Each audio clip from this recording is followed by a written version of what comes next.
It's July 30th. Yesterday we read of Jeremiah's call by God to be a prophet. Today's reading occurs a few years later, in roughly 625 BC, as Jeremiah assumes this role and begins delivering blunt and harsh predictions of the coming judgment upon Judah. Jeremiah's tone is stern and his message delivered with specific detail.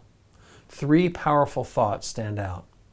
His prophecy infers that future generations of Jews, the children and grandchildren of this current generation, will one day look back in disgust upon his generation and say, "But the shameful thing has devoured the labor of our fathers from our youth, their flocks and their herds, their sons and their daughters." Another translation reads that everything their ancestors worked for, their flocks and herds, their sons and their daughters, was squandered on a delusion. Jeremiah also proclaims the harsh consequences of the people's stubborn disobedience. Instead of the nation being a shining model of blessing for the world, he says, "So you will serve strangers in a land that is not yours."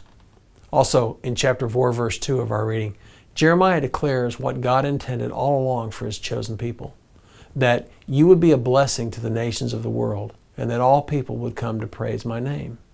This pending tragedy, their exile and destruction, didn't have to happen. It wasn't what God wanted for them. But lest one be too hard on the people of Judah, understand that it's a vivid picture of the consequences faced by everyone who rejects God. Those who refuse to serve the Lord miss what God intends for their life. Living in rebellion to God is to say that we think we know better than God what's best for us.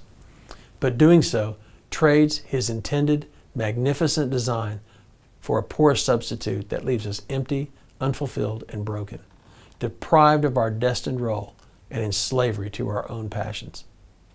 Here's today's application. Take a moment and examine your life, your thoughts, and your habits. Are you tolerating compromise? Is there an area in your life that you know you need to turn from? Let today's reading speak to you. Don't miss out on what God intends for you. His plans for you are for your benefit. Now here's today's prayer.